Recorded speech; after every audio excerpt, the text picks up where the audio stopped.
Um, I'm happy to introduce Sandrika Chetty next. She works at OfferZen as a talent advisor. She will tell us about how to land a tech job in a post-pandemic world. So, welcome, Sandrika. Hi everyone. I'm not sure, is my screen being shared? Can everybody see everything? Is it all good? Okay, perfect. Great. I'm Sandrika. I'm a tech talent advisor at OfferZen. I'm super excited to be here this evening to just share some key insights in tech hiring in this post-pandemic world. But before I get started, I would like to introduce myself. Okay. So, I have completed my honors in psychology, and I'm really passionate about empowering individuals. I've worked in NPOs like the Reach for a Dream Foundation, and at OfferZen, I've been able to continue this passion. Today, by sharing these insights, I hope to give you some insight and also empower you in your career. As a tech talent advisor, I work with a range of tech talent from graduates who are entering the marketplace for the first time to architects with 15 plus years of development experience. I guide, I advise, and support them through their job search.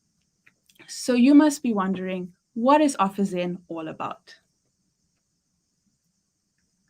So, OfferZen is a tech marketplace that has flipped the traditional recruitment model. So, instead of you applying to a company directly for a role, companies now reach out to you in the form of an interview request and with an upfront salary offer. So, how does the whole process begin? So, we create a profile. And on this profile, it's all about describing you best. So, what are the roles you're interested in? What are you looking for next? Also, giving you the opportunity to share your skills that you have gained through personal upskilling, studies, and work experience. We also put down the salary that you are looking for next to make it visible to companies. So both you and the company are on the same page from the beginning to avoid that difficult and awkward conversation that generally comes at the end of a hiring process. Once your profile is complete, we upload it onto our platform where it becomes visible to companies. And if a company likes what they see, then they then reach out to you in the form of the interview request and with that upfront salary offer. You decide who you want to interview with. All we ask is that you communicate with these companies thoroughly throughout. The joy here is that companies come to you. So it takes away that uncertainty of, is this company interested in me or not? Because they reached out to you from the onset. As a talent advisor, you must be wondering, how do I advise? How do I coach?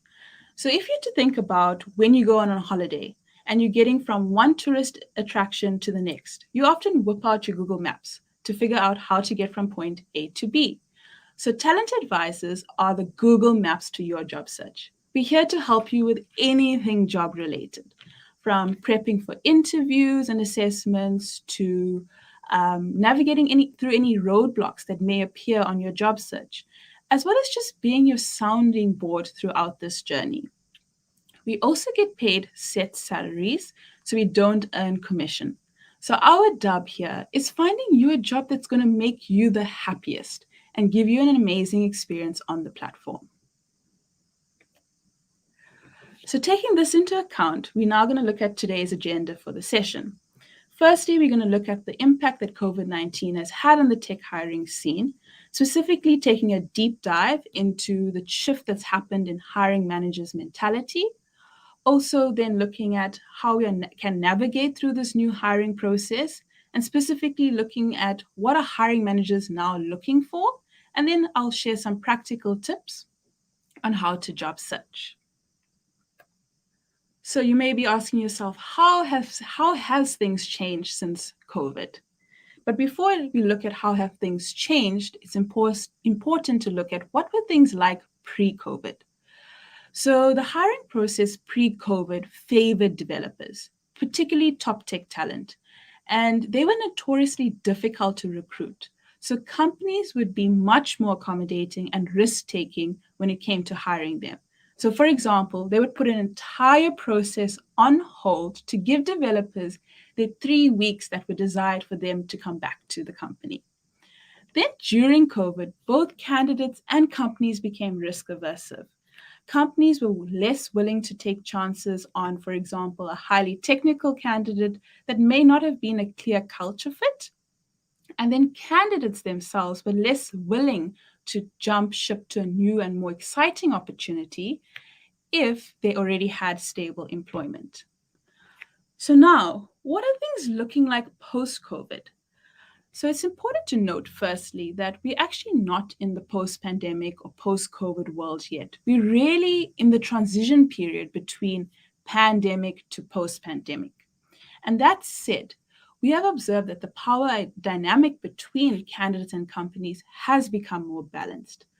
While top tech talent is still greatly desired by companies, the reality is that remote hiring in the tech recruitment marketplace has become far more competitive than it was ever before.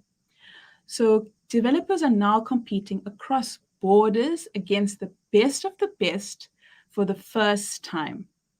And then you have some companies that are still dragging their feet into the transition of becoming fully remote. And then some companies are also just not set up and able to run fully remote interview processes. So a lot of developers are focusing their job search towards remote positions, but there are a few companies offering this. That's why it's becoming a very competitive marketplace in order for candidates to get what they truly want next.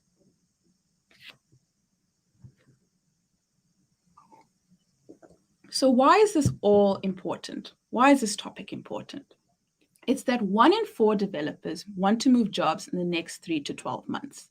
This means that while the demand for tech roles has increased in the aftermath of COVID, so has the supply of top tech talent as more and more developers are entering the marketplace. Whether they're an active job seeker or a passive browser, they're entering the marketplace. So, what we have then observed is that you're competing in an interview process with developers that have a varying degree of commitment to the role that they're interviewing for. So thinking about that as well, now going into the job search, we now look at how has COVID made an impact on tech job hunting. So as I said, it's more competitive. There's a surplus amount of applicants for open positions. There's candidates who have been laid off their jobs, and then there's candidates that are just looking for that perfect role. We also have more demand for specific roles. Because a lot more companies are becoming remote, they're requiring more cybersecurity roles, data science-based roles, and cloud-based roles. There's also been an increase in the dev demand for remote, flexible working conditions, which are, of course, seen to be very hard to get. And then there's also more diversity in the marketplace. People who have home or children care obligations are now able to enter the workforce as they're now able to work remotely. And then companies are reducing the risk. So they will not hire you if they are unsure of you because they cannot afford the cost of a bad decision. So thinking about this all, how has this impacted the mindset of hiring managers? So what you need to understand about the shift that's happened with hiring managers is that, firstly, the market being oversaturated has meant that hiring managers are seeing a lot more applications. Then there's also pressure on the hiring manager to make the right hire because funding is so tight for that company right now. Teams are so fragile, and many companies have only recently gone remote. So there's a sense from the hiring manager that this person has to be the right fit in the team, firstly, and has to be successful from the beginning because I cannot afford for this not to work out. This also then leads to hiring managers having high decision making fatigue and risk aversion to taking chances on good candidates. So sorry. Firstly, what does that then mean for candidates? They need to make themselves stand out by showing that they are actually a perfect fit for this company. So, how do you make yourself stand out? Hiring managers are looking for three factors. Yes, these three factors, but they're also looking for a bit more. They're expecting a bit more because they are so picky at the moment. So, number one, show up fully and do your research. You cannot come into an interview without any knowledge of the company's product, service, vision, or mission and expect to proceed, even though you may have the technical ability. Because at this stage of the hiring processes, culture fit is as important as having a strong technical ability. And then, of course, having the technical skills for the role, but also devoting enough time, effort, and energy into the technical aspects of a hiring process.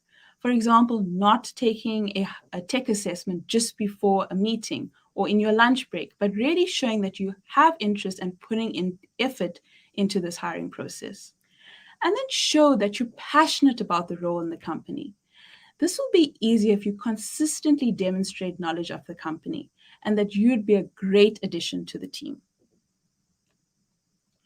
So now with COVID, we are living in this remote world, and so much has changed. We now have an access to a global talent pool. You're competing against candidates who are across Europe and also around the world.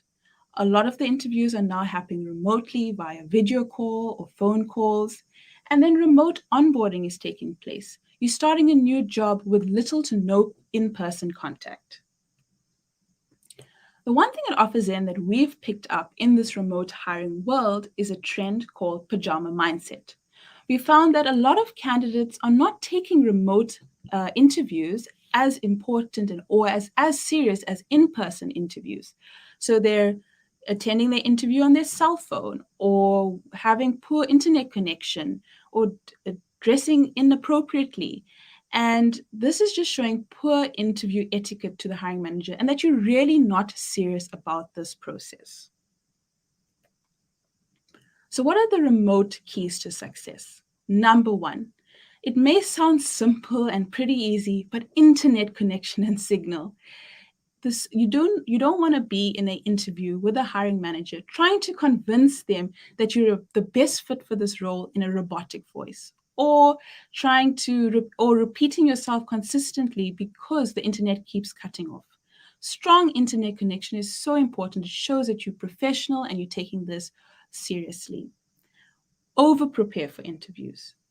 Do your research on the company. Show that you're a good fit. By having a clear understanding about the company, you're able to demonstrate how you would be a good fit with your knowledge and experience, as well as it gives you the opportunity to ask impressive and targeted questions, which show the hiring manager that you've done your homework and you're super interested in this role. And then communication. In this remote world, it's really hard to read audiences. So, what's really important is to bring the energy and excitement and personality you have for the particular role you're hiring for throughout the hiring process, whether it be an interview, a thank you message after your interview, a follow up message if you haven't heard back from the company, if the ball's in your court when you have to complete an assessment, being in touch with the company, letting them know when you're going to be handing it in. There's so much that has changed in remote hiring, and we have to use all these keys and tools in order to be successful in our job search. So now that I've touched on the hiring manager's mindset and what they're looking for and remote interview etiquette, we're now going to look at some practical tips for job searching. So, practical tips is firstly thinking long term about your career. Where do you see yourself going with your first or your next job? For example, if you think if you want to be a team lead, is this next opportunity going to allow me the growth for that? Put me in the deep end to test my skills and abilities, give me a mentorship program where I can learn and grow. Also, to remember that when you're looking for experience and knowledge and growth, sometimes it may come with a little less salary than you would want, but it may give you the greater advantage in the long term. So don't get carried away by starting off with a high salary, because when you want to shift into a new job later on in your career, it may be a very difficult shift for a company to match that salary that you're asking for. Number 2, value your exposure to the work environment. This is super important. Your mental health is such an important part of work-life balance. So use the opportunities such as culture fit interviews to ask questions to companies regarding what are your ideas on work-life balance? How do you initiate leave days? Can I speak to a former and current employer? Or employee or your staff, and really get to know as much as you can about that company culture before you get to that end of their hiring process. And 3, be patient and resilient with yourself. Don't compare your journey with anybody else. There will be curveballs, but lean on your support. If you're with OfferZen, lean on your talent advisor, lean on friends and family. Job searching can be lonely, it can be disappointing, but timing is everything. It may happen quickly for you, or you may need to be patient. You just got to trust that it will happen. And yes, you may have all these tools and techniques on how to navigate the job search, but there are some important core traits that will help you navigate this unpredictable world that we're in. Emotional intelligence. The job search journey, as I've mentioned, will come with some rejection, some disappointment, also wins, learning and growth. You've got to take the feedback that you get and take it in your stride and use it as fuel to do better in your next interview.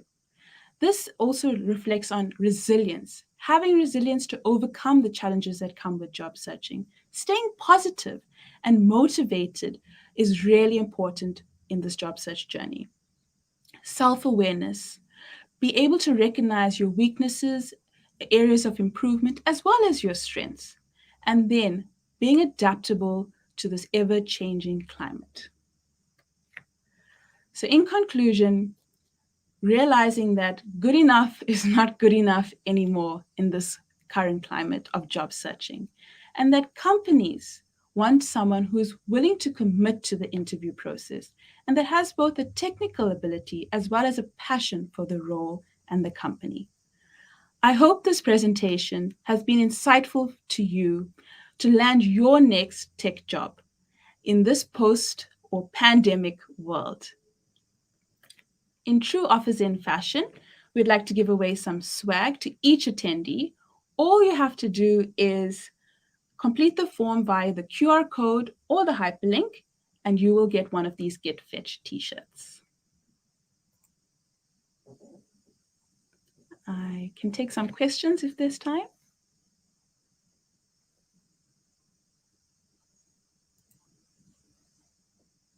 Is technology proven to be effective in the time of corona pandemic?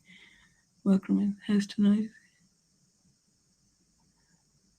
So I can answer this to the way I'm interpreting it, but you can correct me if I'm wrong, if I'm not answering correctly. But in terms of technology it's made things a lot more accessible to people around the world. So, having a laptop, having strong internet connection, having apps like Zoom allows you to connect with people all over the world, for example, and get hired by companies all over the world.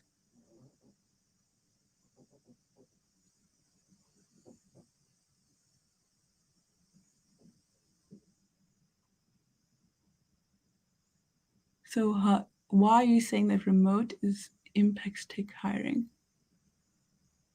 Okay, so as I mentioned, remote affecting tech hiring is that it's okay. So not all companies have gone remote. So that's the challenge that we're finding in across companies. So yes, a lot of developers want to work remotely. So there isn't the opportunity for all candidates to work remotely because not all companies are offering that. That's answering.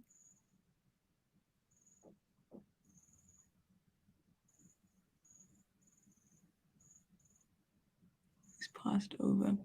Okay, so it's definitely something that I've seen that's come up with a lot of the graduates that I've worked on. The job search journey is long, is very labor intensive, takes a lot of time and energy. So, I think sometimes what's a good idea when you have gone through like a lot of interviews to sit back and say, okay, what is the feedback that's been given to me? Is it things that I actually can use now to upskill? For example, maybe I wasn't doing well in my tech assessments, or maybe I didn't get to the tech assessment stage because my interview etiquette wasn't good enough.